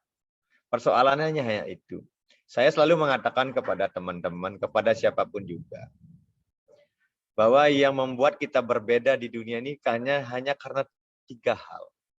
Yaitu ketidakmampuan kita mengelola dengan maksimal dan bijak anugerah Tuhan yang sama rata diberikan oleh Tuhan kepada kita. Apa anugerah itu? Yang pertama adalah prana. Ini sudah kita bahas. Prana itu artinya energi hidup. Energi hidup yang diberikan kepada Dea Haji Putra, kepada saya, pada Bu Made Mariadi, kepada Bu Yani, kepada Bu Kade, dan kepada siapa saja itu sama. Ya tergantung sekarang kita bagaimana mengelola energi kehidupan ini. Itu yang membuat kita tuh kemudian ada yang maju, ada yang tidak maju, ada yang belum maju, ada yang kemudian tersiok-siok, bahkan ada yang sedikit juga, tidak sedikit yang terperosok gitu, karena tidak mampu memanfaatkan, memanage potensi prananya, energi hidupnya gitu. Dia habiskan untuk menggosip tiap hari itu. Dia habiskan untuk mencaci maki orang tiap hari. Dia habiskan untuk menyebarkan berita hoak dan lain sebagainya. Ya habis energi itu. Itu yang pertama. Yang kedua apa? Cita. Cita itu sistem berpikir. Jadi otak kita ini kan volumenya otaknya manusia zaman sekarang kan rata-rata hampir sama. Ya, kita diberikan sistem kerja pikiran yang sama. Yang berbeda adalah bagaimana kemudian kita mengolah dan mengelola alam pikiran kita ini. Apa yang kita berikan asupan ke dalam pikiran kita. Kalau tiap hari dengerin gosip saja ya isinya ya gosip aja kepala itu. Tapi kalau setiap hari kita lantunkan Mejapum, Nama Shivaya, Gatri Mantram, kita isi diskusi kebajikan, berikan stimulus-stimulus tentang kebaikan, maka file itulah yang akan membanjiri sistem kerja pikiran kita, sehingga pikiran kita lebih mudah diarahkan kepada hal-hal yang sifatnya rohani, hal-hal yang sifatnya spiritual. Ini tergantung. Kemudian yang ketiga, pakala waktu. Ya, bagaimana kita memanage waktu kita? Orang setiap waktunya sama kok. Kita semua aja diberikan, anggaplah waktu ini 24 jam sehari. Semua manusia diberikan waktu yang sama oleh Tuhan. Yang berbeda adalah bagaimana kita memanfaatkan waktu ini. Ada yang dipakai dari pagi sampai sore ngerumpi aja kerjanya gitu misalnya. Atau dibalik, ya semangan pulas sampai saja pulas petang nih marang layap cara lubak gitu. Ada juga yang seperti itu. Jadi tentu akan hasilnya berbeda dengan orang yang memanfaatkan waktunya tiap hari dia belajar, dia meditasi, dia merenung dan lain-lain. Ya kita menggunakan waktu kita disuruh sembahyang 3 kali sehari aja kita banyak bolongnya kok gimana? Ya. Suruh menjapu 108 kok berat banget rasanya gitu. Padahal disuruh ngosipin teman itu berjam-jam kok awet juga gitu. Dan lain sebagainya. Ini kondisi real. Jadi 3 hal yang buat kita berbeda, ya. Prana, cita, dan kala. Yang kira ini penting. Saya mengutip apa yang disampaikan oleh Pak Haji Dewo. Saya hanya menyimpulkan, mencoba mencari benang merah apa yang disampaikan oleh Pak Haji Dewo tadi. Bahwa, lalu apa yang harus kita lakukan tadi? Tadi sudah saya kasih clue, Sariram Sadanam. Bagaimana caranya agar Sariram Sadanam ini bisa ngeklik dengan apa yang kita inginkan? Makanya Dewo tadi sudah mengatakan, Manasa Bajari Guru Caranam.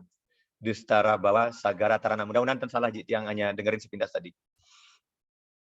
Tapi kata kunci dari apa yang sampaikan Haji Dewo itu 2. Ya, doanya sama. Om Namame Semaranam, Om Padame Saranam. Om Namame Semaranam. Ya Tuhan, izinkanlah hamba untuk selalu ingat akan dirimu. Om Namame Semaranam. Jadi semara itu ingat.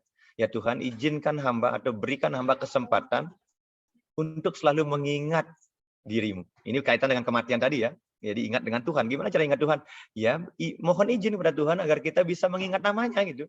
Akan harus berdoa. Om Namame Semaranam. Om Padame Saranam. Padame apa? Pada itu kaki. Ya Tuhan izinkan berikan hamba kesempatan untuk bisa berlindung dan bersujud kepadamu. Ini doa yang sangat indah yang ada di dalam Vedanta gitu. Jadi Om Namame Semaranam. Om Padame Saranam. Tuhan izinkan hamba untuk selalu bisa mengingat namamu dan izinkan hamba untuk selalu bisa bersujud, berbakti dan berlindung kepadamu. Saya kira ini akan menjadikan diri kita Sariram Sadanam. Jadi Sariram Sadanam itu mengutip dari lagunya Haji Dewo yang mencoba untuk mengkristalkannya menjadi 2 hal tadi. Namame Semaranam, Padame Saranam. Yang kira demikian nggih. Matur suksema Bapak Ibu sareng sami. Yang menyelaraskan mantan apa yang dimasukkan oleh Haji Dewo tadi. Ini terus kesempatan yang lain.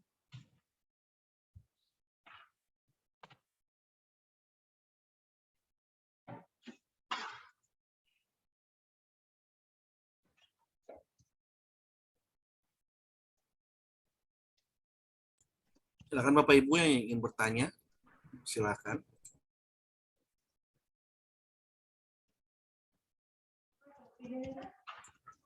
Atau Pak Mangku sambil itu mungkin menunggu mungkin karena lusa kita siulatri mungkin ada tips atau kiat-kiat untuk melaksanakan berata siulatri seperti apa Pak Mangku?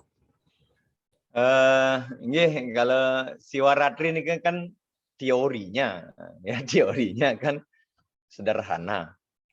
Ya, kalau yang bagi mereka yang mau berpuasa ada 3 puasa dalam siwaratri. Yang ada yang katanya kanistamu, madiamu, dan utamu. Bagi saya semuanya utamu kalau kita bisa melakukannya. Kalau yang kanistamu katanya yang bisa bergadang 36 jam kalau nggak salah ya. Itu kanistamu katanya. Kemudian yang madiamu kalau bisa puasa, kemudian bisa puasa 24 jam, dan jagre 36 jam. Yang utama katanya bisa mauna 12 jam, tidak bicara dari pagi sampai sore, kemudian puasa 24 jam, dan jagra 36 jam. Itu utama. Tapi saya mungkin tidak akan matematika seperti itu. Saran saya sederhana. Jadikan momentum Sivaratri itu untuk melakukan kebajikan, sekecil apapun. Tidak ada karma yang sia-sia. Tapi niatnya baik. Ya. Jadi jangan bargaining dengan, ya kalau saya tidak, karena saya tidak pernah lagi matematika. Apakah saya japanya harus 1008 seperti Ibu Made Mariadi? Beliau sudah share 1008 Sahasrara nama Siwawali. Boleh, bagus, ya. Tapi jangan kemudian itu dijadikan acuan nanti kalau udah 1008 nama Siwa, saya dapat apa gitu. Jadi jangan matematika bargaining seperti itu. Jadi lakukan, jadi setiap nama yang kita lakukan, setiap nama suci Tuhan yang kita sampaikan, ya, sampaikan dengan penuh ketulusan. Mauna bukan saja sebatas tidak berbicara. Ya, mauna. Bukan hanya sekedar tidak ngomong. Kalau jari jemarinya setiap saat kirim berita hoax gitu misalnya, yang ada gunanya juga gitu kan. Saya mampuru, saya mauna, tapi chattingannya lancar jaya terus, wah kemana-mana ngirim gosip gitu. Ya, sama juga bohong. Jadi mauna itu yang terpenting adalah usahakan pada saat itu tidak berbicara hal-hal yang tidak baik. Ya, tidak menjelekkan orang, tidak mencaci maki, tidak marah, tidak memfitnah orang. Usahakan itu dulu lah. Ya, kalau tadi tidak bicara tapi dalam hatinya dongkol gitu kan lain lagi ceritanya. Kita kan nggak pernah tahu siapa yang bisa mengukur hati orang. Memang bibirnya rapat tapi hatinya dongkol. Gitu. Lebih baik usahakan itu dulu. Usahakan pada hari itu berusaha untuk tidak menyakiti orang lain dari kata-kata yang kita ucapkan. Jadi saya doanya harus dirubah. Ya Tuhan, semoga pembicaraan saya sehari ini membahagiakan orang lain. Itulah kira-kira. Jadi itu format dulu untuk ucapan. Kemudian masalah puasa, tidak makan, tidak minum bagi saya kecil. Tidak makan dan tidak minum itu hal biasa. Tapi bagaimana kemudian pada saat itu kita bisa berbagi kepada orang yang memang tidak bisa makan dan tidak bisa minum. Itu lebih mulia daripada kemudian kita tidak makan dan tidak minum dan lain sebagainya. Jadi alangkah indahnya juga kita bisa puasa tapi kita juga bisa berbagi kepada mereka yang juga tidak bisa makan dan tidak minum pada saat itu. Jadi satu sisi mengorbankan diri kita untuk tidak makan dan tidak minum, tapi kita bisa memberikan makan dan minum untuk orang lain. Saya kira itu nilai puasa yang bisa kita lakukan. Kemudian jagra tidak hanya sekedar melek. Kalau main gaple, Pancasila, main dom, main blok U, lain lagi ceritanya. Jadi merubah malam sastranya jadi malam mesra gitu, lain lagi ceritanya. Nah ini jadi harus dimaknai. Jadi jagra itu tidak hanya sekedar melek, tidak hanya sekedar tidak tidur. Jadi jagra itulah menjaga kesadaran, menjaga keelingan diri. Caranya gimana agar kita eling? Ya kalau yang saya lakukan, saya membaca kitab suci agar kesadaran saya bertambah. Saya menjapa, ya. Lakukan hal-hal yang positif agar kesadaran kita semakin tumbuh. Gitu. Jadi bukan hanya kesadaran mata itu nggak tidur, tapi kesadaran batin kita, kesadaran jiwa kita biar tumbuh. Jadi tidak ada gunanya kita sadar matanya melek gitu ya. Tapi yang ditonton yang enggak gitu misalnya. Ya nonton YouTube gitu misalnya. yang enggak gitu. Tapi untuk begadang gitu. Kan lain lagi ceritanya. Jadi ini penting. Saya kira Bapak Ibu paham lah apa yang saya maksudkan. Jadi paling tidak di dalam Sivaratri itu ya nyalakanlah cahaya-cahaya yang lain. Ya tidak hanya sekedar kita menyalakan lampu cahaya di rumah, menyalakan lampu jiotir atau menyalakan dupa, tapi juga gunakan kesempatan Sivaratri itu untuk memantik cahaya-cahaya pada orang lain. Saya kira ini, kalau semakin banyak orang yang ya terpantik cahayanya, kesadaran universal ini terbangun, saya kira kesadaran spiritual secara umum akan terbangun. Yang kira demikian, ya yang sudah bisa terbiasa Sivaratri, saya tahulah Bapak Ibu teman-teman yang di Bekasi karena dia sudah punya formatnya, ya, silahkan dilanjutkan. Bagi yang baru akan memulai, jangan merasa berkecil hati, lakukan apa yang bisa kita lakukan. Tetapi jangan juga berpikiran, Nanti tahun depan lah Siwaratri kan masih ada itu. Ya ini buang jauh-jauh lah. Kita manfaatkan mumpung masih ada waktu, kata Ebit Giade. Kita harus manfaatkan waktu itu dengan sebaik-baiknya. Jangan sampai berlalu tanpa kesan dalam kehidupan ini. Tiang kira nih Ketua Haji yang dapat yang sampaikan. Oke, sukses. Swastiastu juru mangku. Nih, Dores Bu Kade. Aduh, matur semua niki pencerahan yang tadi mengenai Siwaratri, berarti selama ini yang pikir mono itu kita harus tinggal di kamar, nggak bisa bertemu, nggak boleh ngomong. Terus kalau yang selama ini yang lakukan nika Siwaratri nika, puasa memang sudah rutin nih puasa nih jagra memang tidak bisa sama sekali karena begini ini kalau kita ketiduran itu berarti batal puasa kita. Dan yang penting Mona tadi nih kok ternyata dengan tidak kita berpikir yang jelek, dengan tidak berkata yang jelek itu udah termasuk Mona kita nih. Bukan berarti kita harus tidak boleh bicara diam gitu 24 jam 15 jam kan ya bermangkungnya. Matur semua pencerahannya Niki. Jadi baru tahu jadi. Sami-sami Ibu. Jadi yang kira kita harus berani. Kalau agama Hindu itu kan agama yang terbuka untuk diinterpretasi. Namanya Bhashya. Jadi sangat terbuka untuk ditafsir sesuai dengan kekinian. Makanya dia bilang Weda itu anadi ananta. Tak berawal, tak berakhir. Jadi dia bukan barang kaku, barang baku yang kemudian tidak bisa diapa-apakan. Nilainya kita bisa interpretasi. Jadi kalau sekarang saya saklekan bahwa Ibu harus diam 24 jam tidak ngomong, ya tiba-tiba cucu Ibu datang, nenek, dedek datang, Swastiastu, ada orang mengucapkan Om Swastiastu, Ibu nggak jawab, Ibu dosa juga gitu. Ada orang ngasih salam kita nggak jawab itu. Ya kecuali kalau kita ada di tengah hutan gitu, wajar lah. Tapi kalau kita Siwaratrinya di rumah, ada keluarga, ada cucu, iya kita mesambat sare gitu. Wah ini kayak orang musuhan dari kapan ini saya. Nah ini saya kira perlu dipikirkan. Jadi yang penting ya Siwaratri nanti ya saya bilang kalau nanti kita sudah tidak hidup dalam lingkungan sosial yang hiruk pikuk, memang benar-benar mau menyepi seorang diri, saya kira apa yang disarankan dalam sastra itu clear bisa kita lakukan. Mau mono, mau puasa, mau jagra. Tapi saya juga agak senang juga. Jadi saya lebih senang puasa di tempat yang ramai, Bu. Ya kalau mono di tempat yang sepi, kayaknya nggak seru itu, nggak ada tantangan gitu. Berani nggak kemudian kita mono di tempat yang ramai, kemudian kita tidak mencaci apa berkata-kata yang kasar gitu. Tidak terpancing untuk melakukan itu. Atau kita puasa tidak makan, tidak minum, tapi di tempat orang sedang pesta gitu. Ya, makanya saya sering puasa itu justru pada saat penampahan galungan, Bu. Ketika lawar banyak, beguling banyak, ya, saya sering puasanya di sana. Saya memang dibilang orang aneh, Pak Mangku lagi makanan banyak malahan puasa. Iya, justru pada saat kenikmatan itu sedang membuncak saya puasa. Bisa nggak kita mengendalikan? Ya itu tantangannya lebih bagus.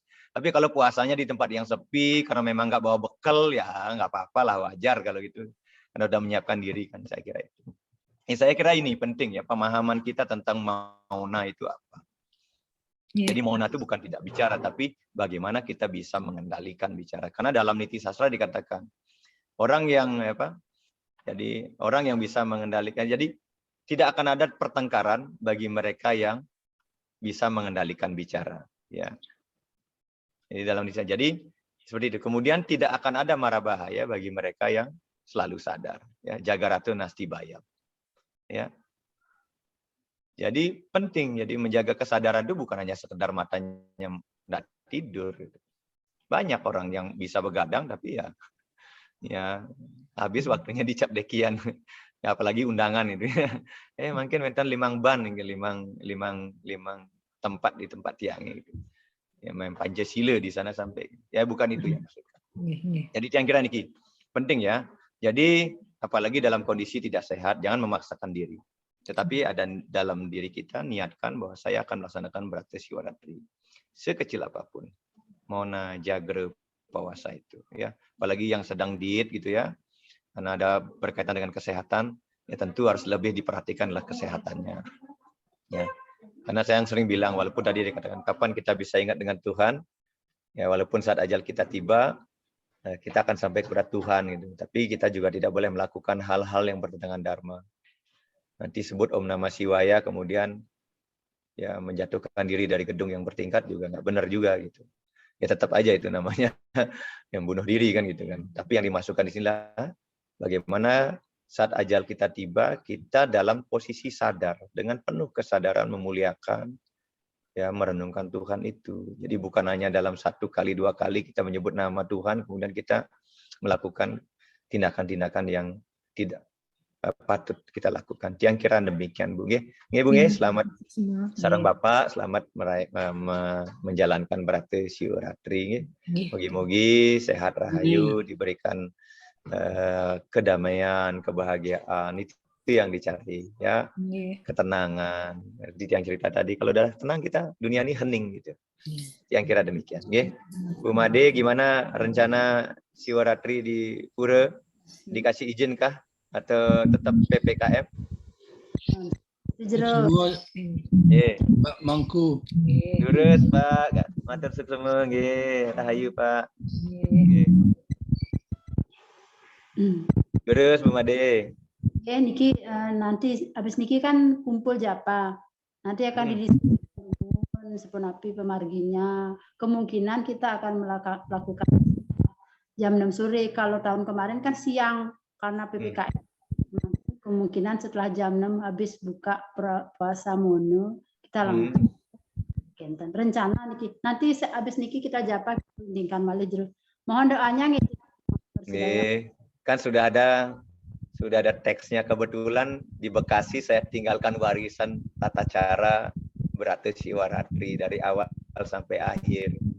Mungkin nanti kalau ada Bapak Ibu yang berminat bisa hubungin Bu Made karena beliau kopiannya ada. Kebetulan saya sudah nggak pegang Bu Made, tertinggal jadi nggak terbawa. Jadi nanti kalau ada teman-teman di grup kemudian yang memerlukan silakan di-share lah ya. Yang kira nih ada doa-doa khusus yang kita bisa ucapkan, kita sampaikan di dalam sisi saat kita Siwaratri mulai dari awal sampai akhir. Yang kira demikian. Durus Bu Made. Nggih, matur suksema jero siap sami. Sami-sami. Nanti memerlukannya nanti ada kontak. Yesus Bu, nanti mungkin bisa di-share di grup terkait upacara Siwaratri, mungkin rangkaian acara dan doa-doa apa saja yang mungkin bisa kita bacakan sebagai salah satu media untuk mengingat nama Tuhan dan selalu menyebut nama Tuhan. Di Pemangku nggak terasa sudah hampir jam 2 Jakarta, jam 3 Bali, dan sudah berakhir juga di ayat 7. Minggu depan kita ketemu lagi dengan ayat 8. Pemangku mungkin ada closing statement, Pemangku? Ini matur suksema Tuhaji Dewa, Bapak Ibu sareng sami. Saya mungkin tidak lagi banyak bicara ya, karena tiang kira apa yang tadi tiang sampaikan sederhana sekali. Jadi kata kuncinya adalah Sariram Sadanam dengan doa Om Namami Smaranam Om Padame Saranam. Jadi saripati dari 5 sloka yang kita bahas tadi ada di sana. Jadi menjadikan hidup kita sebagai sarana dalam disiplin kerohanian dan selalu berdoa kepada Tuhan agar kita selalu bisa mengingat nama beliau dimanapun dan kapanpun dan diberikan kesempatan oleh beliau untuk bisa berlindung, bersujud ke hadapannya. Tiang kira demikian. Tadi tiang ada beberapa doa yang tiang share di chat. Silakan digunakan untuk mengingatkan kita tentang doa-doa kita tentang kematian. Yang kira demikian, matur suksema. Om Santi Santi Santi Om. Santi Santi Santi Om. Semua jermanku. Sarang sami. Suksema. Mohon izin live